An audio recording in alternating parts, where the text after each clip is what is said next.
Alam ko marami pong nalulungkot,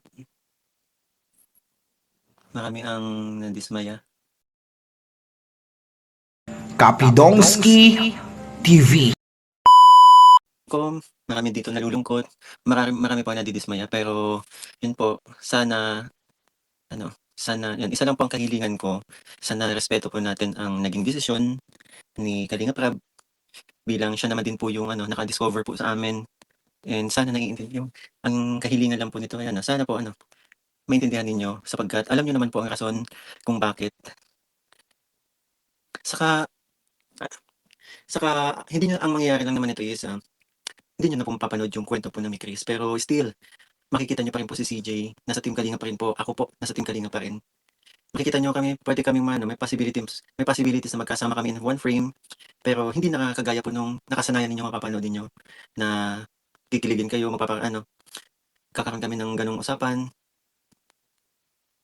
'yan ang hirap na ho. Tapos agad-agad ganito na, hindi po natin masisisi si Kalingap Rab sapagkat po, alam niyo naman po, 'di ba, ako nakakaramdam na po.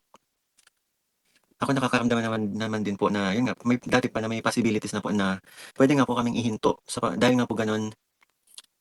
Paano na si Krista? Bakit yung iniisip ko paano po si CJ? Si CJ po nasa Team Kalinga pa din, 'di ba? Nandiyan pa rin si Kalingap Rab. Yan, masakit pero respeto namin desisyon. Tama po. Malungkot pero kailangan pong tanggapin. Saka hindi niyo malay niyo naman po 'di ba, hindi niyo masasabi in the future 'di ba? Kahit po ako nagulat, kanina nasa birthday po ako ni Beshi kanina. So, dapat may practice po kami ng mga Papa Ball. After birthday ni Beshi, pumunta ako ng birthday ni Beshi kasama mga Papa Balls na ang plan namin is kakain lang pagkatapos magpa-practice po kami kasi tomorrow na po ang aking ano pala, sa 22 na po ang, yung feeding ko po and mamimigay tayo ng school supplies. Pero yun nga po, sabi ko sa mga Papa Balls, bukas na lang. Dahil nga po, yun nalungkot din tayo sa announcement. Nagkatotoong prank mo kay CJ. Naku, ibang reason naman po ito. Huwag niyo isipin na nagkatotoo yung prank kasi ibang reason naman, may dahilan naman po kung bakit po na-stop po kami at alam niyo naman po lahat yun, 'di ba po? Nabiglangan din po ako. Pero yun nga sabi ko sa inyo, mas inisip ko po na alam ko hindi naman gagawin ni Kalingap Rab po yun kung siyempre pinag-isipan yun at kitang-kita niyo din po kay Kalingap Rab na malungkot siya sa naging desisyon niya.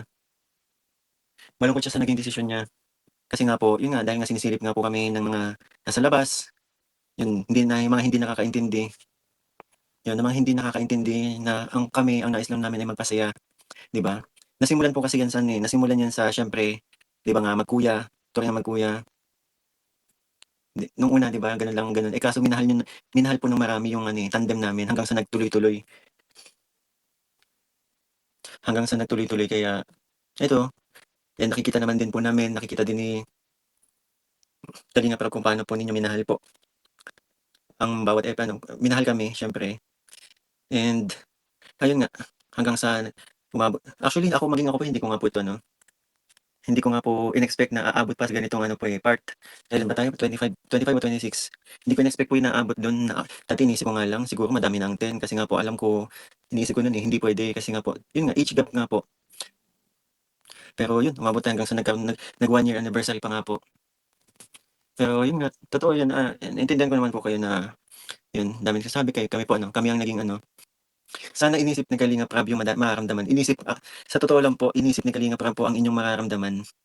Pero sobrang grabe na din po kasi ang nagiging epekto po sa Kalingap dahil yung mga nasa labas po kumbaga nakita niyo naman 'di ba nire-reaksyonan na kami na ganito, na hindi nila tayo lang naman po kasi kaming Team Kalingap at kayo po na mga nagmamahal sa'ming mga nakasubaybay, kayo lang po yung mga nakakaintindi. Kayo lang po yung mga nakakaintindi po sa kung anong meron po sa ginagawa namin and yun nga, dahil nga pinapasok tayo ng mga taga-labas, yun ang papangit po ng mga nagiging komento siyempre napilitan si Kalingap para magdesisyon po na alam natin 'di ba, alam natin na ramdam mo kanina habang naka-live si Kalingap, grabe ramdam natin yung niya, yung ayaw niya talaga sana, pero kailangan. And ako sa mga nag-aano po dito, kagaya po ng sinabi ko, magfo-focus muna po ako sa aking pagcha-charity. Dahil yun nga po dumarami na rin naman po yung beneficiaries ko and ayun lang nalulungkot ako. Ay, mapapanood niyo rin naman po kami and magkakasama pa rin po kami ni CJ. Wala nga lang pong Mikris wala lang nga pong vlog ng Mikris na. Yun na lang isipin niyo, makikita niyo pa rin ako, makikita niyo pa rin po si CJ. And sa mga nag-aalala po kay CJ, hindi naman mawawala si CJ sa Team Kalingap, eh. Hindi naman po ako mawawala sa Team Kalingap. Mahihinto lang po yung tandem namin. Pero still, mapapanood niyo pa rin po si CJ sa mga vlogs ni Kalingap Rab and ako naman po makikita niyo pa rin naman po ako sa mga charity vlog ko. Maging sa mga vlog ni Kalingap Rab. Tita, alam kayo dalawa, waiting kami hanggang sa tamang panahon na walang magbago sa inyong dalawa. Yan. Wala naman talagang magbabago po. Yung tandem lang yun namin. Yung tuloy po pabahay ni CJ, anytime pwede niyo nang i-announce po ang pabahay. Pero sa ngayon, yun nga po, may rason si Kalingap Rab kung bakit po hindi pa nasisimulan pero tuloy po yun. Tuloy, hindi po yun pwedeng hindi matuloy. 'Di ba? Tungkol sa masakit pero respect na lang natin. Totoo yan.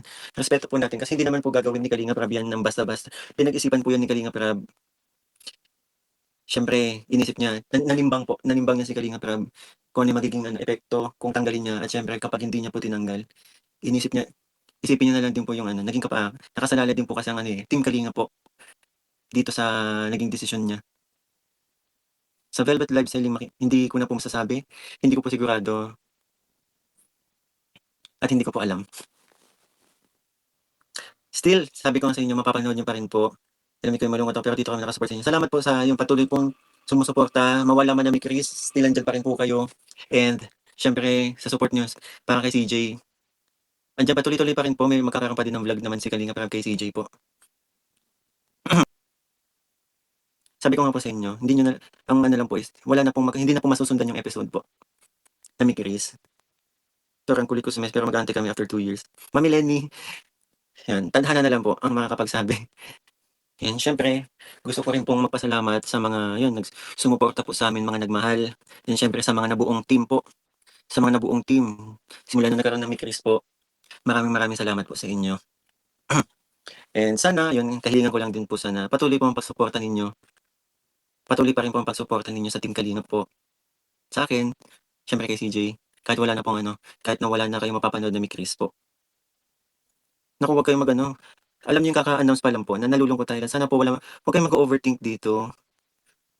Na nag-iisip agad ng negative na mga mangyayari. Hindi sa situation po ngayon, hindi po yun yung kailangan natin. Alam niyo naman, di ba? Hindi natin masasabi syempre ang panahon na tadhana kung ano mangyayari in the future. Yun, sana and alam ko yun, tatatak na po sa isip na hindi lang kasi sa inyo, pati din sa amin. Sa amin po dito na yan, nakatatak na po yung naging kwento po ng Mikris sa mga puso't isip natin lahat na, pwede niyo pong balik-balikan kung sakaling mga nalulungkot po kayo, kung sakaling nakakaramdam kayo ng pagka-miss sa amin. Kasi yun, sabi ko nga sa inyo, patuloy niyo pa rin naman po kami mapapanood, makikita. And kapag nami-miss niyo po, pwede niyo pong balik-balikan yung mga episodes namin. Kahit papaano masasabi ko medyo marami na yun, eh. Para lang din po yung Korean drama, 'di ba? Umaabot sa ganyang episode, 20 plus, isang oras per episode. Na yun, parang ano lang din, na nagtapos. Pero still, napapanood niyo pa rin naman po, 'di ba, yung mga minamahal po ninyong mga bida sa kung saan-saan, 'di ba? Sana po matanggap natin lahat yung nangyari. And ang kailangan po din namin, siyempre, kahilingan din namin yung respeto po. Respeto sa naging desisyon po. Sa naging desisyon ni Kalingap Rab po.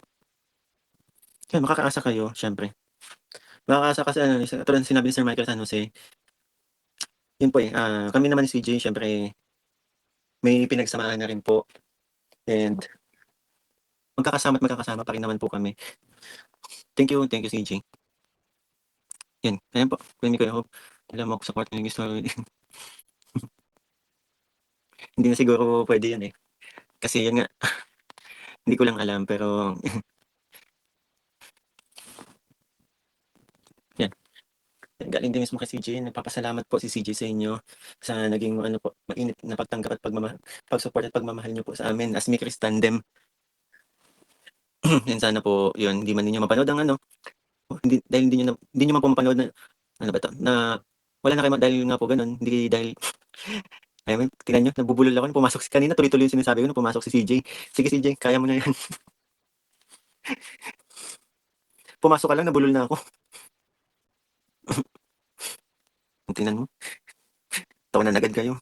At hanggang dito ba naman po maiiyak, may tatawa, seryoso nabulol lang po talaga ako kasi ayan, sa vlog ko lang po may gano'n pero dito siyempre ito nagte-thank you po kami at nagpapaalam na po sa inyo.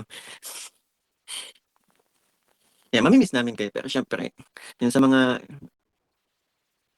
mga makaka-miss, puwede niyo naman rin pong balikan pa rin yung mga vlogs namin. Hindi maluluma kung talagang mahal niyo po kami.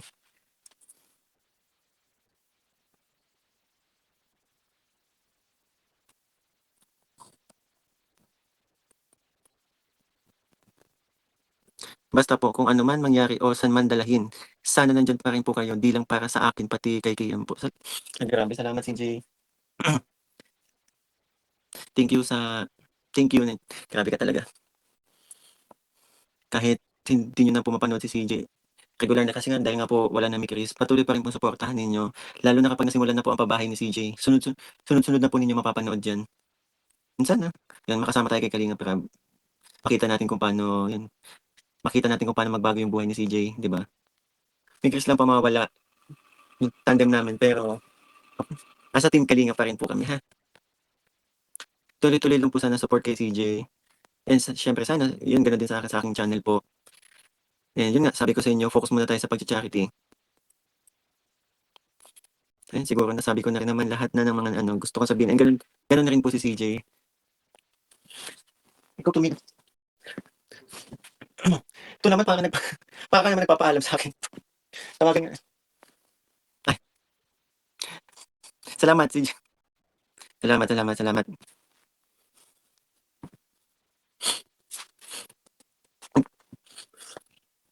Kung bakit naging blue na yung comment kanina violet.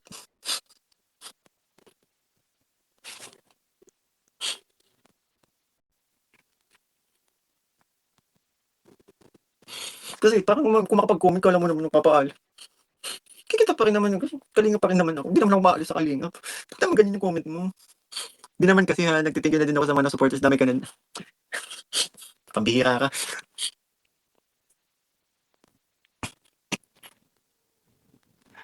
Na parang hindi na tayo magkikita. Kaya nga kung makapag-comment ka, ay di na magkikita. Wag na po malungkot ang lahat. Ang akala ko iyakan 'tong live kong 'to. Ano nangyari? Ba't ang daming yun sana po yun, hilingan ko lang din po sana na yun na sa mga group na nabuo po para sa Team Chris sana tuloy-tuloy pa rin po yun. Sana tuloy-tuloy pa rin po yung suporta ninyo kay CJ, lalong-lalo na po dahil yun po hindi pa magsisimula pa lang po yung pabahay para kay CJ po. Dahil wala ng vlog ang Chris puwede ka na magpasok sa live. Tingin ko hindi pa rin po kasi siyempre under pa din po ng management ni Kalingap Rab si CJ siyempre iniiwasan lang din po yung siguro kapag ano 'pag yun nga nangyari na nagko-comment patuloy po mag-comment si CJ sa'kin ay puwede din ano, puwede pa rin pong ikasama sa puwede pa rin pong ikasama namin yun. And ako siguro gagawin ko mapapaka-busy muna po ako. Kung dati ganyan nagsisipag na tayo mas dodoblehin ko po yung pagsisipag natin sa mga para makagawa po tayo ng mga videos sa aking pagcha-charity po. Siyempre dun na tayo naka-focus, eh. And alam ko si CJ masaya po yan sa ginagawa natin ngayon. Sabi niya nga kanina nakasuporta lang siya.